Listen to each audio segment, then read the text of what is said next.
Good evening, folks. I'm Joel Page. I'm the president of the Cambridge Historical Society, and I'd like to welcome you to this program about Cambridge High School. I know we have a number of people who attended and graduated from the high school here. We're fortunate to have Reg Wilcox here. Reg is a third generation Wilcox on Katy Hill and attended the Cambridge Borough Elementary School, which I assume is Cambridge Village. Cambridge Village, where the health center now is, yes. Yep.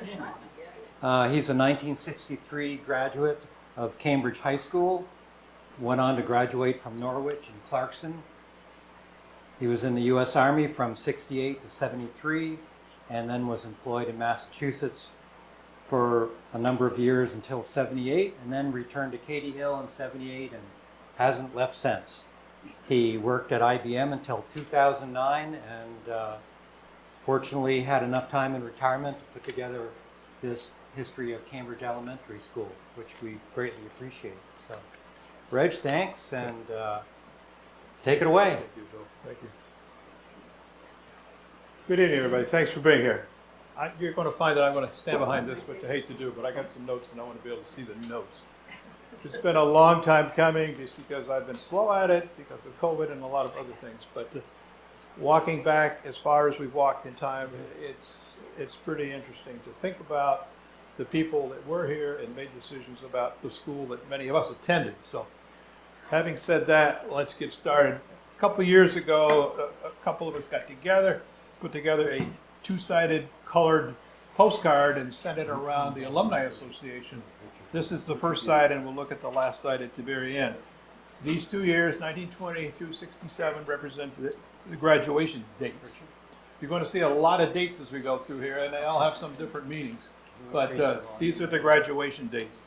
And that's a picture from 1920 and a picture that was taken fairly recently. So this is the official opening slide of the presentation, and that you see the date changed to 1918, and that's the year that the decision was made to have a 4-year high school instead of a 2-year junior high school in the buildings we're going to be talking about. So I call this a continuing Cambridge legacy because it's still there and it's still in use for the elementary school, and I'm just so proud of that, and I think Cambridge is as well. This is a brief outline. I'm going to have a few words of introduction.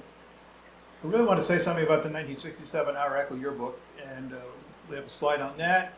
And I'm not going to show just the numbers and the pictures. It's not going to be so much human interest, but I can tell you where to find that. Cambridge High School graduates served in World War II in Korea and Vietnam, and maybe more, but these are the ones we'll talk about. We're going to talk about the Memorial Gymnasium build decisions. I've got some thoughts about Cambridge High in the world that existed when we were there. It was different than it is today, completely. Spencer Noble and I spent a lot of time putting a two-piece presentation together. He was going to talk about sports at Cambridge High School. And we got to looking at it and said, there's too much here for an hour presentation. So Spencer is going to give a presentation probably in April, and I've got about 4 slides from that as sort of a preview. I would say it's really important that we look at sports as well as what I'm going to show. And then notable Cambridge High events, and that's sort of an open discussion amongst all of us here. I hope we'll have a little discussion at that point.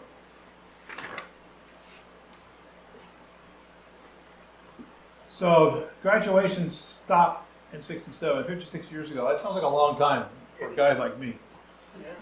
But you know, as I went back through, and the references for this that you'll see on the bottom of almost every slide, there's a source there, is going to be Winona Noble's Cambridge History book. There's a lot of material in here. The 1967 Our Echo. Those are the 2 major sources, and you'll see their sources referenced as we go. But the story doesn't start in 67, it starts in 1900. And what Winona found out, and what we'll report here, is what the town meetings did on the years as it led up to making a decision about building schools. So that's 123 years ago. That's a long time to go back. So the Cambridge voters created and operated Cambridge High School.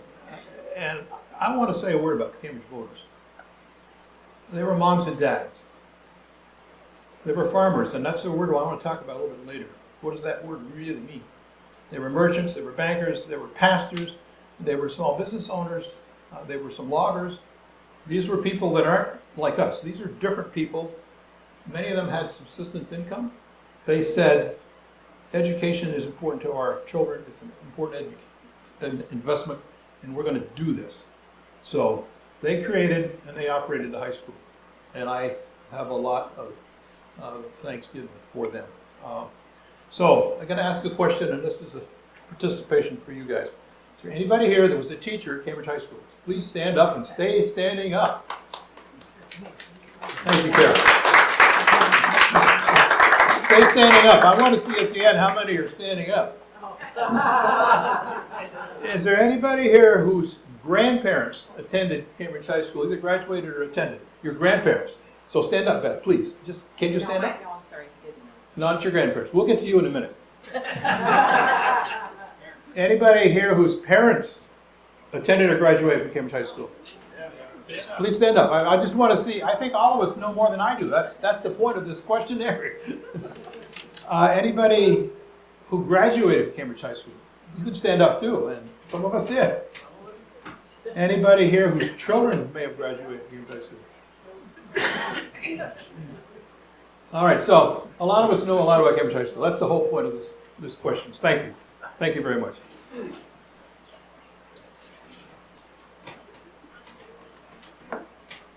I want to talk about the class of '67 and the yearbook they put together for just a minute. They completed the terrific legacy, as I call it, at Cambridge High School. And I believe our ECHO was an exceptionally well-designed and executed document. And again, I have borrowed Mariel's, and I have it here. The first 15 pages, they're wonderful personal interest discussion of Cambridge High School. And we're not going to do that tonight, but if anybody wants to know some personal interest stories about Cambridge High School, make that available and study it carefully. Talk about everything. Transportation, that was a huge problem. Before the high school, we had schools distributed all over the town, even a small school on Katy Hill. And eventually the town sold them all off, and we have one high school, and it was here. But transportation was a big limiter early on. So there's a lot of human interest stories in the first 15 pages. And then the last page does 104 to 120, more stories, and they list the name of every high school graduate. Every single one is listed there by class. So that's very, very important. So I think they did a great job of capturing much of the best of Cambridge High School. So start with the Cambridge Junior High, which is half the high school building. There was 2 construction dates, 2 buildings that were built together, but they were built at different times. And this is Winona Noble's History of Cambridge. In 1900, on the February 6th meeting, the town voted no to build a school in Jeffersonville like the Cambridge Borough School. Looking back, I can say that was a wise decision. They made a really good choice, because I went to the Cambridge Borough School. It had 3 classrooms. I don't think that would have been still in use today if it had been built here. So that was the decision in 1900. In 1906, the same decision basically was made. The townspeople were paying off the school in Cambridge, and they didn't want to take out another indebtedness. 1909, the school directors were empowered to sell these small schoolhouses. These particular ones included the one on Katy Hill. So they're shedding these small schoolhouses. 1910, town meeting voted against the new school in Jeffersonville. So this has some history. Starts in 1900 and on this slide goes through 1910. It was not yet the right time, and so there were a lot of no's, and that's what transpired at that time.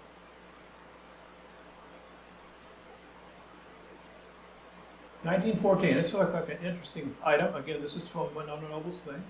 1914's town meeting. Spent a lot of time on schools. They were going to sell some of the small schools, and the Jeffersonville school was to be repaired. And I don't physically know what that school was, but the decision was made by the town to repair the school in Jeffersonville. And it's very interesting to read her book, because within 2 weeks of that town meeting decision, there was another meeting called, and they did 2 things. They rescinded the repair directive, and they agreed to build a new high school. A new school junior high school, I'm sorry, 14 years from the time it was first suggested in 1900. And they appropriated $10,000 for that. 1914. And then on July 28th, they had another special meeting, again, 1914, and they added $2,000 to that. But somebody also said, what's the cost to put brick veneer on that building? I'm personally taken by that question, and I'll tell you in a second why. So, and then August 10th, the decision was made to use brick veneer in the building. And I've said it's a perfect choice because I know schools in this area that were clapboard schools, high schools that have been torn down. Our school survived, and I think that decision, whoever said that, has something to do with it. That made a more reliable building. It's stayed there, and it's still there today. So decisions were made, decisions were changed to build the junior high school building, and money started flowing in those town meetings. And here's the result. Cambridge voters did this, and did this in 1914. And they did this out of subsistence income for the most part. Jimmy, I think it's great to have a few simple questions, so ask it, please. Just point of interest. Yeah. I think the building 2-3 down here, the big 3-story apartment house, Yeah, is probably the Cambridge High School. maybe, I don't know. What was? Yeah, that's a good It's question. up on the corner, Yeah, and they moved it. They put it on rollers, and they moved it. yeah, okay, good. So that's half the high school, was built in 1914. Now let's keep going. Now this is the high school decision process, as I take it again from Winona Noble's notes, and there's also a note from the 67 yearbook that's also included here. So 1918, an article concerning the addition of 2 years to the junior high to make it a high school was dismissed. So this must have been March of 2018. It says in the 67 yearbook that beginning in 1918, the new school was considered to be a full-fledged senior high school. So that line item, I pushed the wrong button. That line item is in the 1967 Hour Echo. So sometime after the town meeting vote and the period of time when this came out, which I don't know the timeline, they made a decision. They changed the decision. So that's interesting to me. 1920 school board meeting, school board authorized to provide additional room for Jeffersonville schools. So there's the town meeting making a decision to basically spend money. May 22nd, 1920, special meeting. They appropriated money.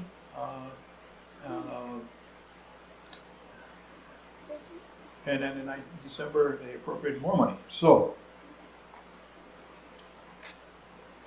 Cambridge voters made these decisions as well, and money started to flow. There is the building that was constructed roughly 1920, and you look, sorry, I got this pointer all mixed up. On this side, which faces School Street, there's those two marble blocks, and this is what they look like today, 1914 and 1920. This building and these dates endure.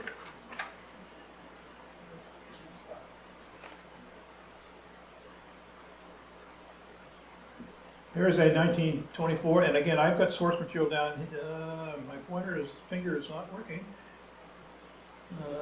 Source material down here. A lot of this comes to us by way of Mary Colbert, and I probably should say her dad.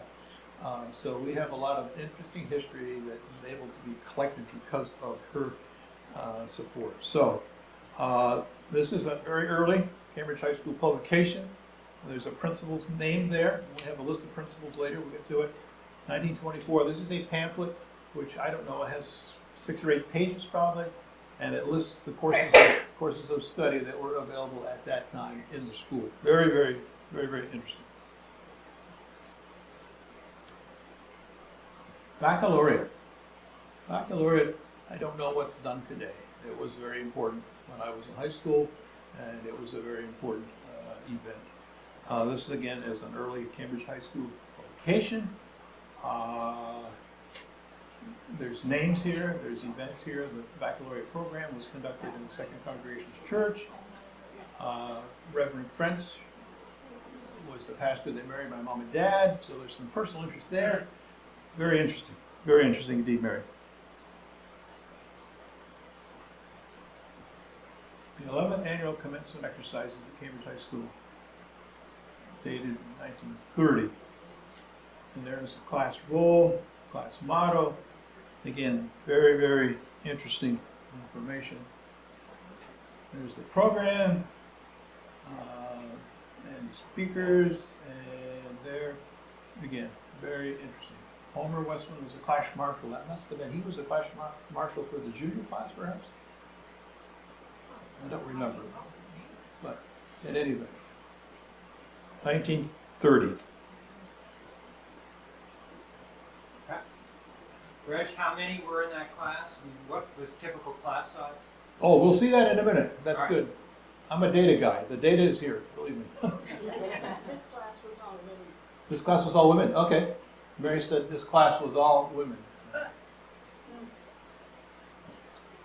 Okay, so this is another early Cambridge document. This is a document broadcaster. This was assembled by the students. And you'll see on the next slide why I picked this. But this again is 1930. Tremendous, Mary, that you shared this with us. Thank you. Thank you. So here are the information that's in this document. There's the staff, and then the staff for the next issue. The staff includes Harold Putnam. You can't see it from here. You can't see him here. Oh, I am so sorry. Can you read So, it? okay, I'll get this right. So there is Harold Putnam, he's a literary editor. Editor of School Notes is Jenny Tobin. Business manager, Marco Hooper. Yes. Assistant business manager, Wendell Wells. I know these people. They were my parents' generation or so. Marco Hooper flew a glider into Market Garden, and he survived. And he came back and he lived in town with us, and he taught us. And Harold Putnam, of course, we know Harold. He lived in our town for a long time and did a lot of things. And we know Wendell Wells. So I'm sorry you can't see these, I really am, but these names were chosen, this slide was chosen because of these names when I put this together. There's some Mann family names there as well. All right, let's see what's next. Okay, I have two charts here of principals and staff data. Unfortunately, I have a lot of missing data. And if some of you folks know who these missing people are, there's a pad here and a pen, and you can just write down your name and number and I'll call you, because we'll edit and update this before it gets, whatever it gets put. So I would like very much to have that done. I question this number 7, and we'll see it again, because I think it may include a superintendent and a junior high teacher. And if that's the case, then the staff count for the high school would be 5. So I question that number 7.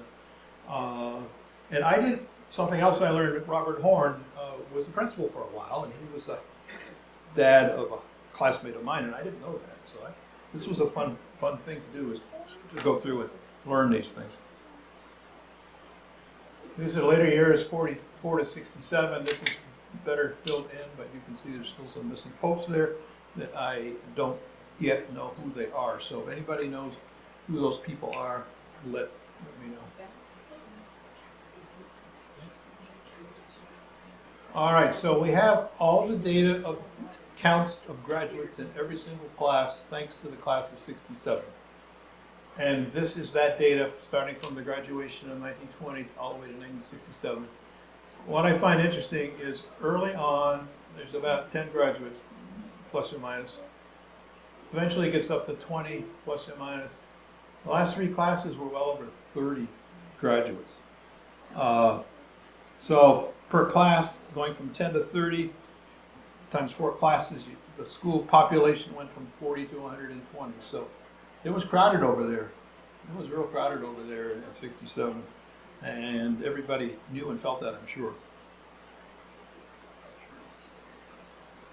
This is just the same data added up, so it's the cumulative graduations, and the number here is 930 graduates total from Cambridge High School.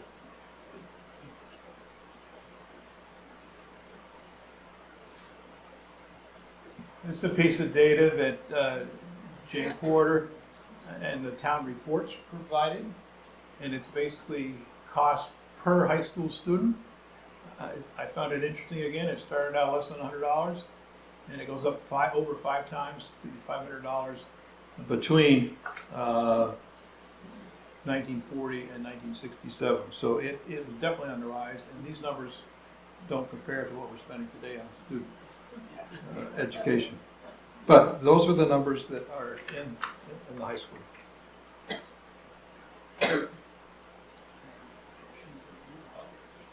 Now, this is the teaching staff. I told you a few minutes ago, I didn't have a number for 1920. I think it should be 5, but what's reported in the picture that I have seen is 7. But I think there's a chance that includes a superintendent and a junior high teacher, but I'm not sure. But again, these are the teaching staff that were on the record, again, from town reports and from Jane Porter's. So we go from 5 to 12 over that period of time. And you can see there was some retrenchment there as money and things got difficult, but that's a 5X. That's a pretty good increase. 3X almost over the period of time.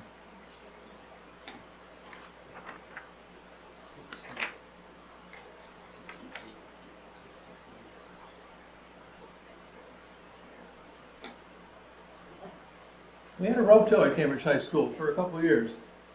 Some people probably remember that. And Mariel Shipman and I talked about that, and I did ski there. I never skied at Smugs, but we did have, I believe, some ski programs early on that just went to the rope tow, but then of course Smugs was coming along basically at the same time.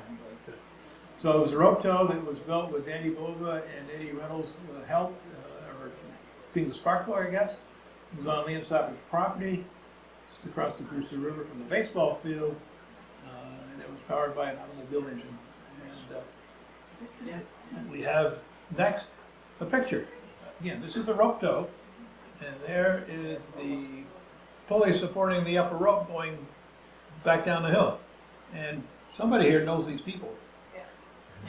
The guy on the end is Danny Bolden. He's their physical education teacher. He also was basketball coach, I believe, for both boys and girls. Next to him is Bobby Skip,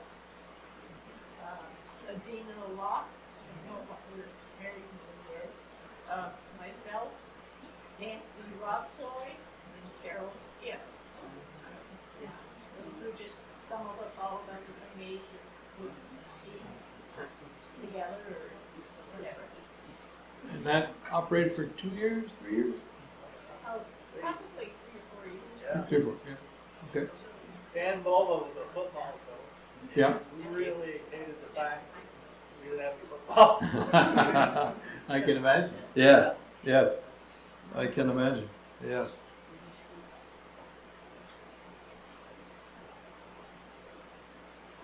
All right, I said that we had graduates in World War II in Korea and Vietnam, and this is a World War II story. There's a lot of data on this one page, and it's not necessarily all in agreement, but I'll tell you where all the data came from, and we can chat about it later if you like. So we have a memorial plaque at the end of Main Avenue in Jeffersonville at the monument there. On that memorial plaque, there are 89 Cambridge residents listed. Also on that plaque, 4 Cambridge residents were killed in action in World War II, and they're identified. In the next slide, we'll look at that plaque. I got in contact with the Vermont Veterans Department, and they were so kind to provide a list, because they maintain a list apparently of veterans from various conflicts that resided in Cambridge and Waterville and Belvedere, etc. And the list that they gave to us, said 132 Cambridge residents were in World War II, 37 from Waterville, 17 from Belvedere. We took those documents and the listing of graduates from the 1967 era Echo, and I think Merrill did most of this work, and tried to compare the two to say, okay, how many of these residents were Cambridge High School graduates? And that work said that 52 were graduates of Cambridge High School. Now, there's a big discrepancy between 52 and 137 in the sum of those numbers. So I don't know that I can answer that question yet, where all the discrepancy comes from. People in town that didn't graduate from Cambridge High School, apparently. But in any event, that's the data. The classes of 1925 to 45 were represented. And again, the 67 yearbook names 6 people that were not graduated, but they either volunteered or were drafted for the war, so they wouldn't have been graduated. So I would say to you, this one slide represents the greatest generation, as Tom Brokaw says, and I like that term. Yes? Some of the men didn't graduate from Cambridge High School because they went to Randolph or Vermont Tech. Yeah, okay. So they only went to Cambridge up through sophomore year, Okay. and then they went to Vermont That's a Tech. good answer that I didn't, thank you. Very good. Okay, we have another very similar slide. Oh, and before we get to that, this is a photo of the plaque that's at the memorial. That's the head of Main Street. And it does list killed in action. There are 4 people that are listed there. If I take the list from the Vermont Veterans Department, I can identify 6 people from Cambridge that died. So that's the discrepancy between 4 and 6 killed in action, if you will, World War II.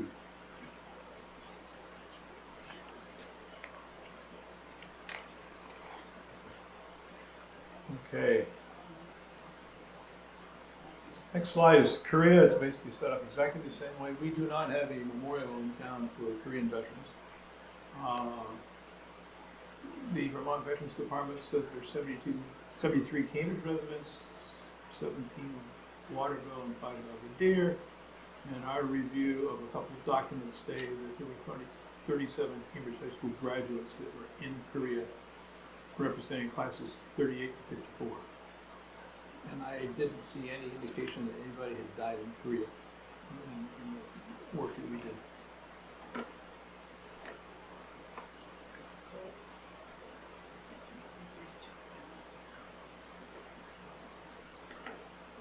This is Vietnam era. You notice the change in nomenclature there.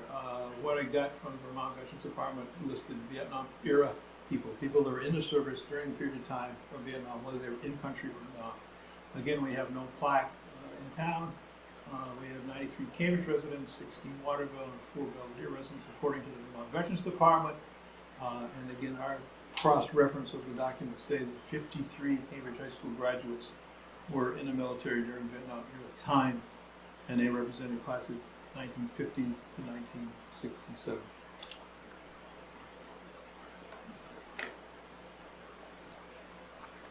Okay, we're now going to shift gears and talk about the gymnasium a little bit, because that's certainly part of the school system and town funded.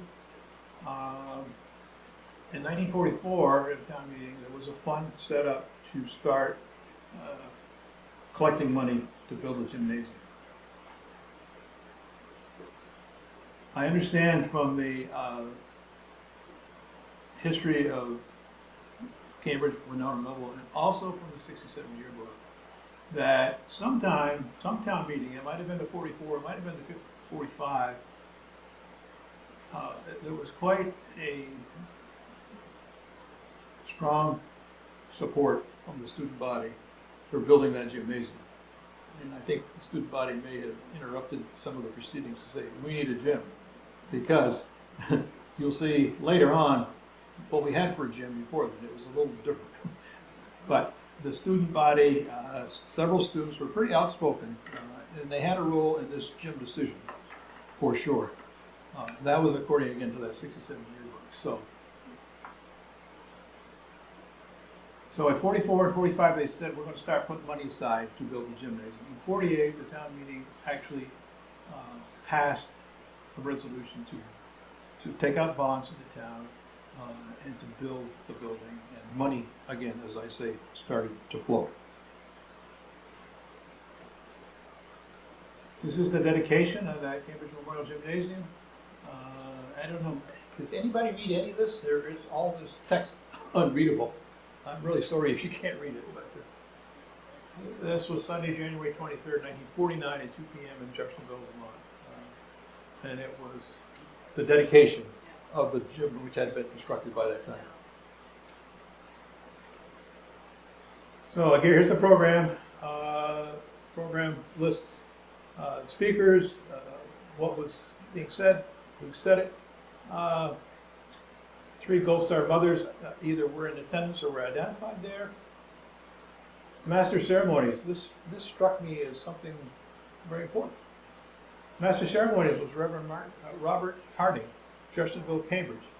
Reverend Harding is the first pastor that I remember as a child.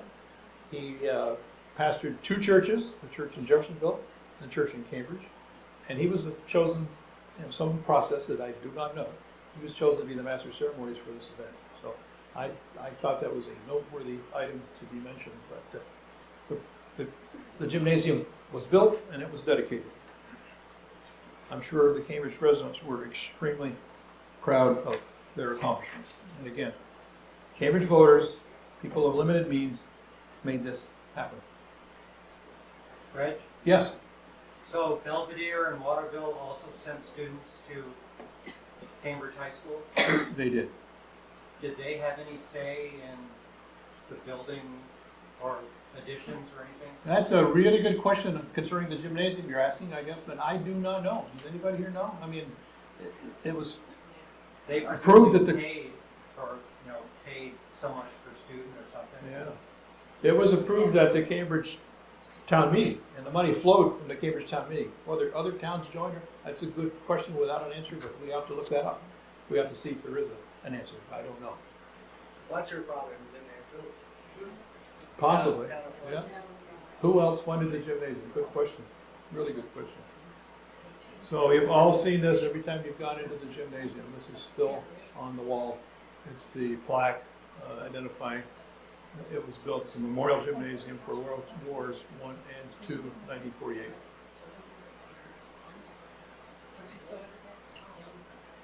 This is not the best photo, but it is a photo of the completed gymnasium. It doesn't look a lot different than it does today, actually, but that is a photo that's available.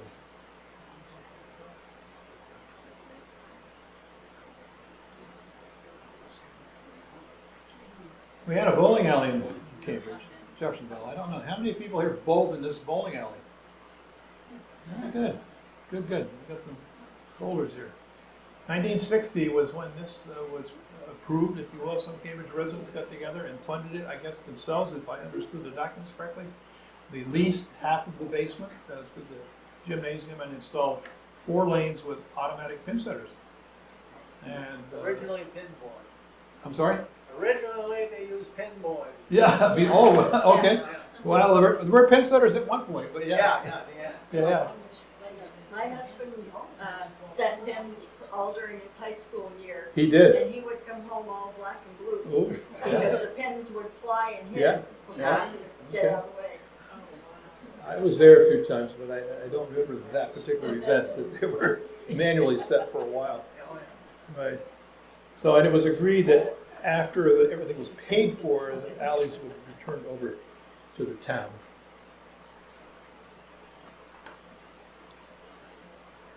Another service that our gym provided, say in the 50s, early 60s, most high school gyms were really small.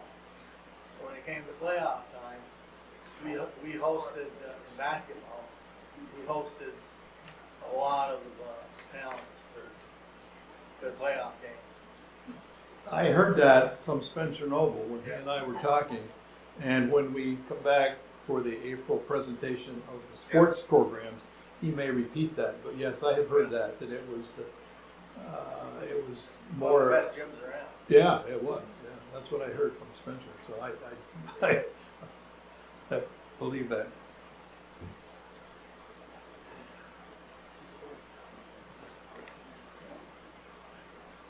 Okay, we'll have to go to this one. January 9th, 1966, in very, very cold weather from Jim Byrne. 66, I was in Norwich. I don't remember that, but and later a special meeting at the Mary Reynolds Community Hall in Cambridge. The town voted to rebuild the building. That community hall is no longer there. It's been taken down. But that decision was made in that building in 1966. Here's an original photo, and I don't remember the source of this. I'm sorry. My brother, Peter, Yes. took all the pictures of that fire that were in the yearbook. Okay. And Peter did. Yeah. Peter did. Okay, that's Peter. Okay, we'll change that. Yeah. Very good. But that's one picture of the fire. We've got some more coming up, but it is obviously I was not in town. It must have been pretty hard on the community when that happened. It must have been pretty devastating. Do they know how the fire started? I asked that question. I was told it might have come from some electrical work associated with the pin setter. So I don't want to say that in public because it may not be true, but I did ask the question and somebody suggested that. So I do heard not the know. boilers. Yeah. You heard a boiler? Yeah. Yeah. Yeah. So, yeah. They have insurance? Was it insured? Jim, question. Was it insured Yes. to any extent? Do you know? Yeah. No, No, probably not insured? don't I don't know. Okay. Okay. Okay. All right, we have a number of additional photos, again, that Mary Colburn had, and these are color photos. Obviously, they had to be taken at the day of the fire, and as we look around this, we can just see how much damage was actually done during this fire. This must have been early, because the windows are still all intact, but there's certainly fire on the roof line there. This is pretty far along. The roof is gone. Mary and Robert did have heroic efforts because these were slides, and in a very, very short time, they got them to the point where they were an electronic file that we could add to this presentation. So they did some heroic work. I appreciate that. I think it was below zero that day, and I can remember seeing Principal Mason coming down a ladder.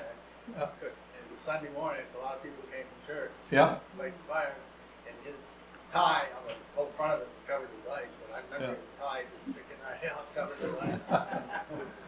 What struck me was the fact that I believe these white areas are ice on the side of the building. So the Yes. building just got gutted by fire, but it was so cold that the fire, the water from the fire trucks froze on the side of the building. And it shows that in a couple of pictures that we've got, again, from Mary. Surprised that there are people that close to the fire. Yeah. Yeah. Well, it was so cold. And the initial slide, I don't think I mentioned it, but it did say it was a sub-zero temperature morning, very cold. Looks like the fire's out. Looks like all the windows are out. Looks like a lot of ice is on the building.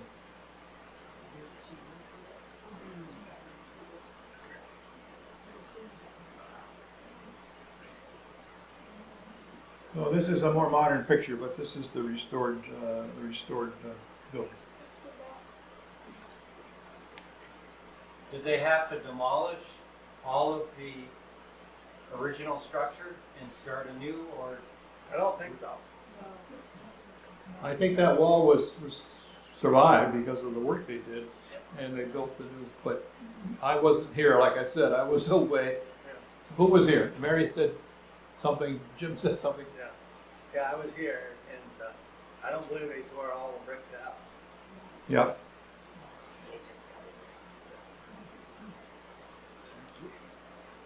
So they rebuilt it inside the existing walls, and we now have the gym back. Yeah. Okay.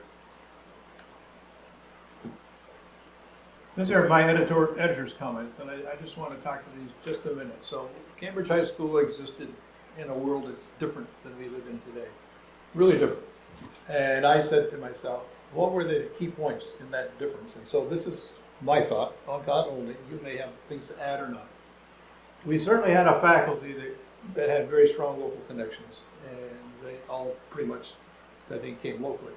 You know, we had parents that were teachers, and we had a fairly local staff, I think, devoted to Cambridge. Cambridge High existed during those 3 wars, as I said, and students left here and went to those wars. For the most part, they came back, but not always. Cambridge High School educated the greatest generation and their children. That's a word that gets thrown around a lot, but I think it's pretty important, as we saw in that slide a while ago. It struck me that this was the last set of generations that had no personal computers. It's the last generation that had no cell phones. We were all analog people at that time, and that's who Cambridge High taught. Think what's changed since then. Just amazing. When my son was in high school, Don Lange was the principal, and he would sign out, loan Radio Shack computers to students so they could take them over for the weekend and work with them, play with them, whatever, and learn basics. So that was my son's generation, but we didn't have that stuff way back then. The other thing that struck me was what was happening in the world. There were 12 presidential elections during the time that the school was here. I remember 2 of them, 60 and 64.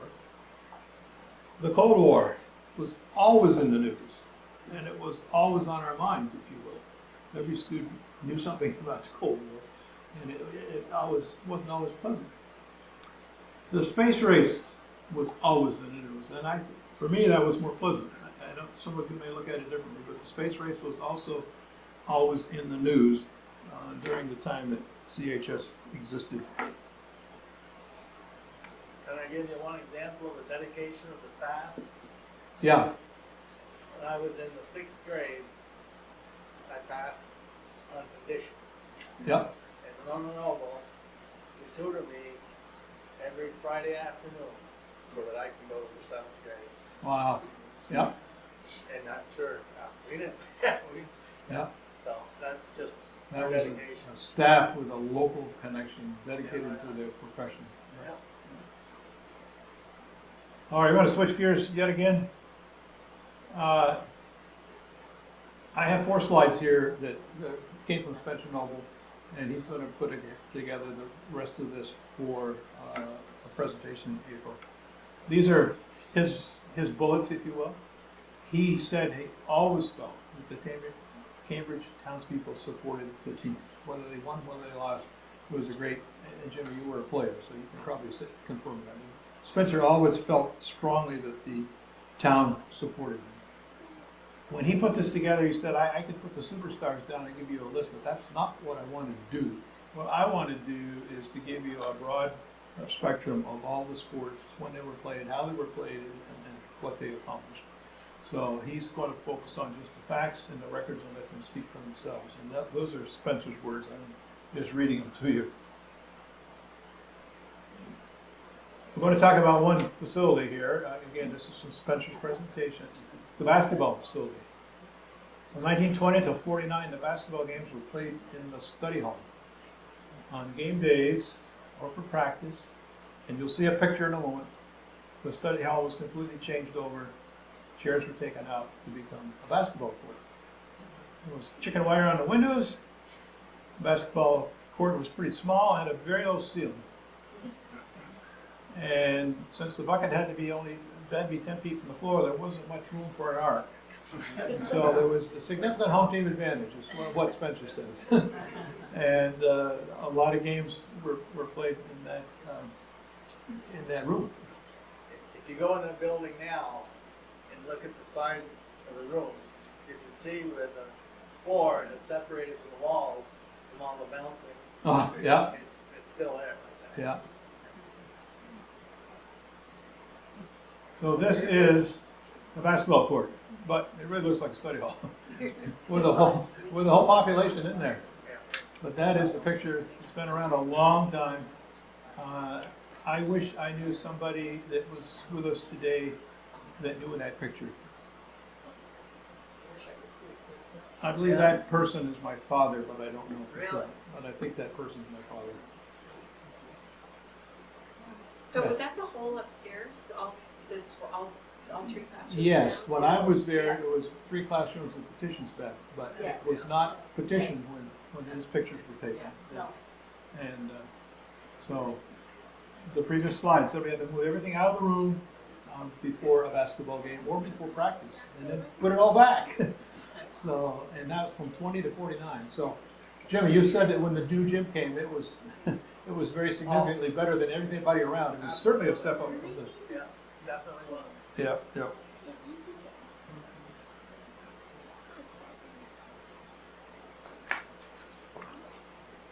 This is a picture from the window, or that Spencer got from Bill's gift. It's a picture of the baseball diamond, and it's 30s and 40s. He said, look at the cars. I don't know the people in the team, but he commented that it's still there. That's where they play basketball or baseball today. It's still in that same location. The river's still stealing balls. So, yeah, he talks about that. You'll have to come in April. So, the river is over here, and the Skeeto is over here. So, if you want to put this in context, that's connected to the river, and the river is connected to the Skeeto.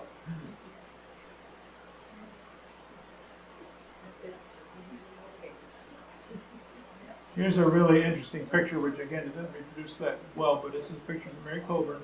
What was great about this picture is that she had all a label of all the players, and a number of these players, Tink Cattell and Phil Skiff, and a number of these people, Spencer mentioned to me specifically, purposely during our discussion. So this picture's in there. He will have, I'm sure, a lot more to add to that, to the discussion, and he's probably going to have 25 or 30 pages at least. So, and it'll be announced when it's going to be held. So this is the last of the other side of that colored postcard I told you that we made, and it basically shows the gymnasium across the top, and another color picture. This is probably from your brother, Peter. I'm not sure. The fire. I don't remember where that came from either. And it shows a contemporary picture of the Cambridge Elementary School complex, if you will, which is the high school here, the gymnasium over here, and all the new addition, or the new connecting buildings. So Cambridge has real reason to be proud, I think, of what they have done and what they've maintained since 1920, that they're still using for their education purposes. So we're at the last slide, and I think I went quicker. Maybe I went too quick, but I went quicker. I'm just wondering where before they had the high school, where did the Cambridge kids go to high school? Right in the same little buildings? That's a good question. I understand, and some of you may know the answers, but my answer is, I know some of them, I've heard some of them went up to maybe Peoples. Really? And my great aunt, Gertrude Burns, Robert Burns' wife, I'm putting together some information about him because he has a very interesting life.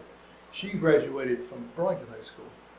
And I didn't know that we sent students there, but she was a Krebser and she graduated from Burlington High School. Although she grew up on Katy Hill. So they must have had different places they went for the last 2 years of the high school. My grandfather went to Montpelier Seminary, Oh, okay. and Joel's friend was Joel. So did they spend a couple years here, Beth, or and Joel, and then? I think he went here as long as he Yeah. could. Yeah, okay. Okay. Through, but that would have been even before they built this at all. Yeah. It would have been early 1900s. So the families, I assume, maybe with some help from the school, had to go find the rest of their high school education in Yes. different places. And that was my great-grandfather, I think. And my grandfather, they just left town to move to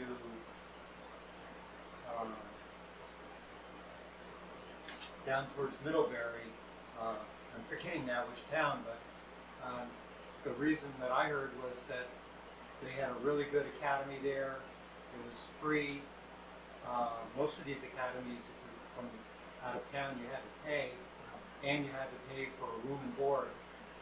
So it was not for everybody. So they were losing people and students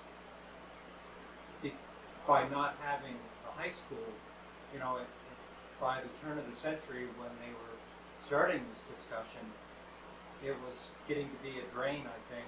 People realized you had to have that level of education to start to keep up with the new industrialized world and the modern world.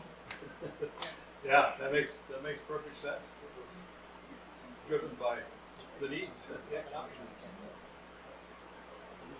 We have one more slide. And this is meant to be personal stories and discussion. So I want to have all of you add what you want to. I have a story about May 5th. I know some of you all live, I know all of you lived through November 22nd. Where you were and what happened. But what CHS stories would you like to add? And I'm going to just take notes. And I will talk about May 5th.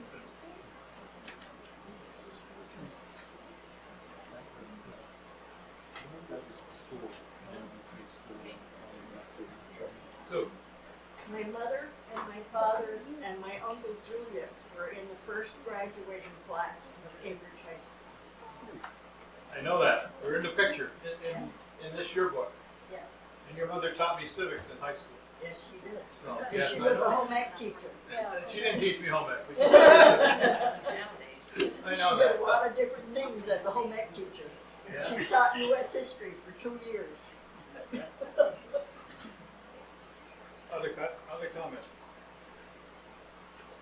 Class trips, where did they go to?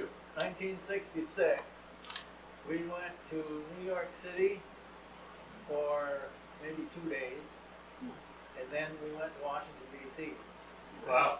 And Wally Rooney was a salesman for New York Life, Ah.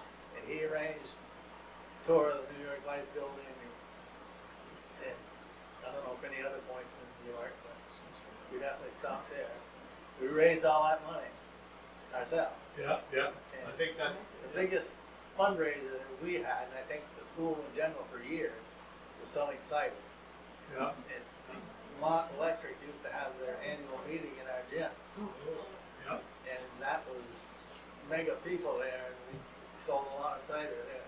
I got a picture of Governor Hoff drinking, well, it's in one of the yearbooks, Yeah. drinking right out of a gallon jug. Yeah. Yeah. Senior class of '67 went to New York City, and Fred and Diane Boyden actually chaperoned the trip to Chaperone the trip? chaperoned the trip to New York City. The class of 1964 went to New York City, and we got to go to the World's Fair that year. And some of us got stuck on a gondola ride. It broke down, and I forgot how long we were stranded up in the air. Yeah. You survived. We survived. Perfect. Yeah. 1965, we also went to New York City. It was a pretty big deal for this little farm girl, for all of us really. Yeah. I remember mostly the Rockettes. Ah. So impressed with them. And our chaperones, I believe, were Rudy and Eleanor Erno. Yeah. Good. And Homer Bushy and So- his wife.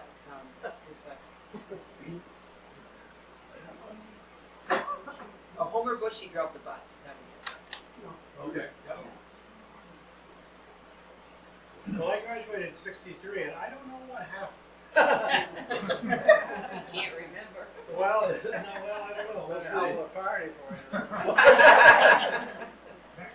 I believe that the school board had some discussion about whether students should be going to New York City. And I remember going into Jane Corson's kitchen in Cambridge and having a discussion with her and saying, I don't think you should change the rules now. We're the graduates. We want to go to New York City. Yeah. And so we had the discussion, and I'm 99% sure that the class went to New York City. I had to complete pre-freshman summer school to get accepted in Norwich, and I could not go on that class. I was in Northfield.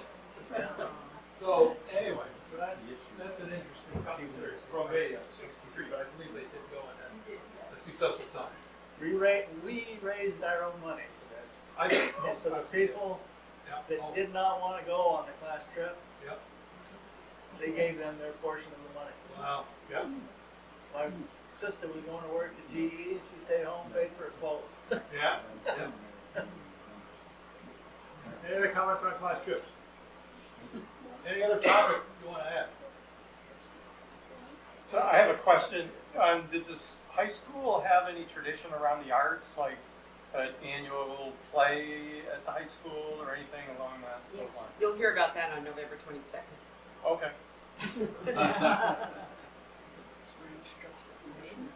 Yes. Okay. Yes. Okay.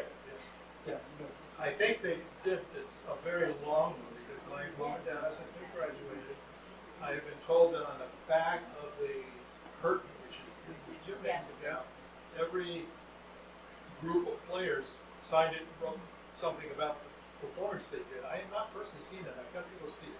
Yes. Susan, go ahead. We did HMS Pinafore Yeah, in and, 1959, and the people that were in the play did sign the back of that curtain.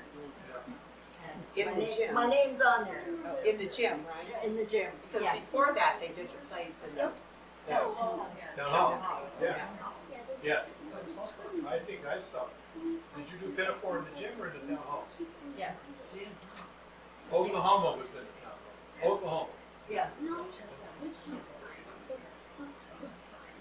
Did the school offer foreign language and Yes. chemistry and physics Not and French, chemistry, I don't remember physics, but certainly chemistry. and advanced Latin. mathematics? No, that's the reason I had to go to pre-graduate summer school. We didn't have an official advanced math class.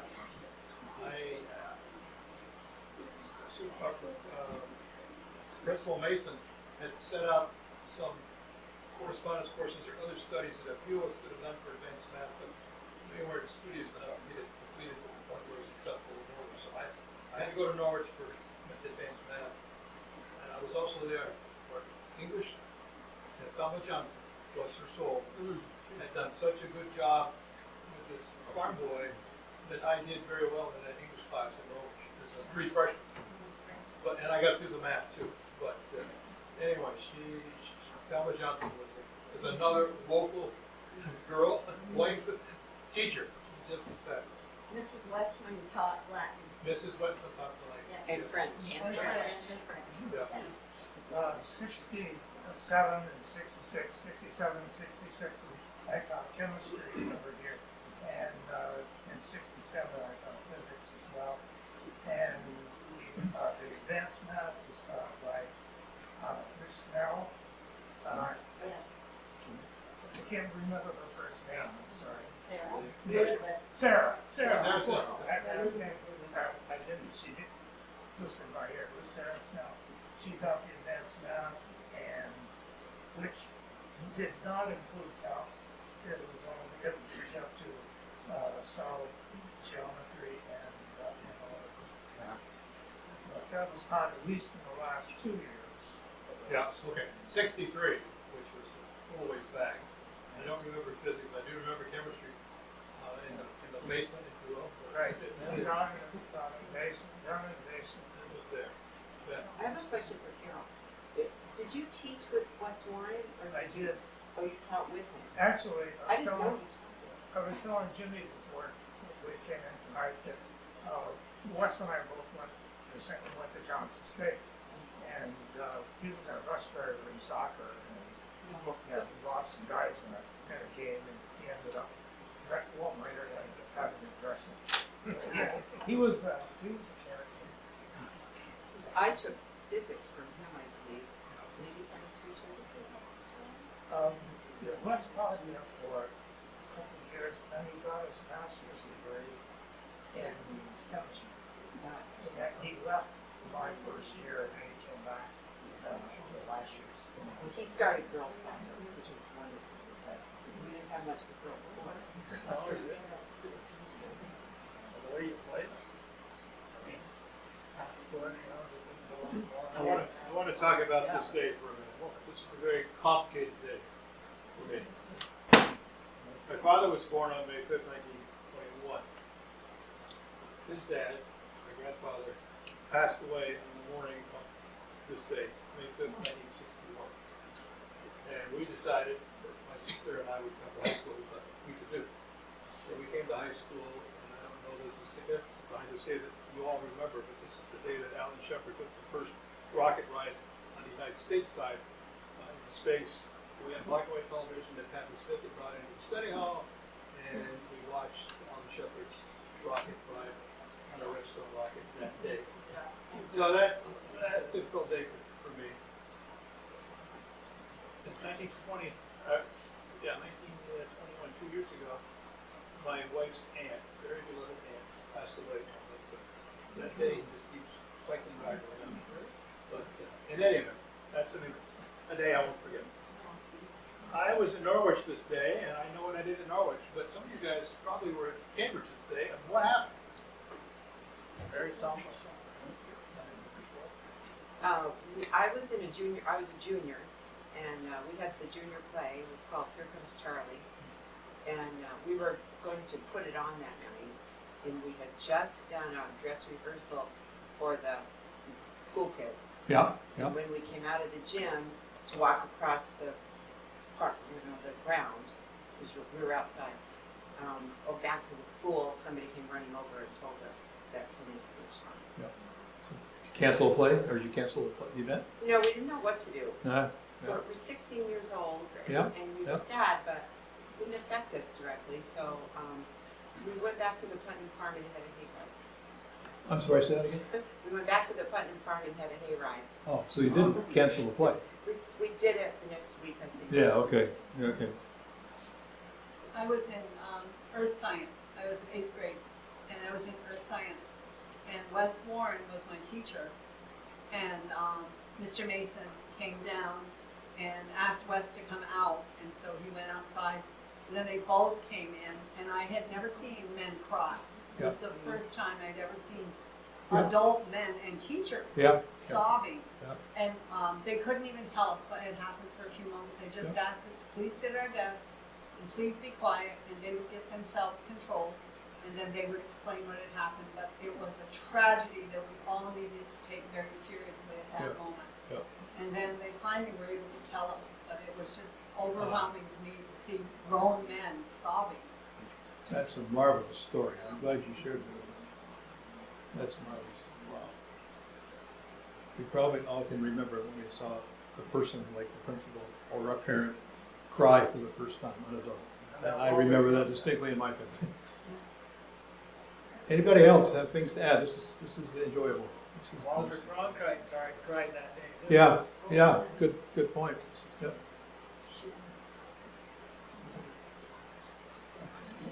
Okay, I believe we are finished. Thank you so much for your attendance. I did. Thank you.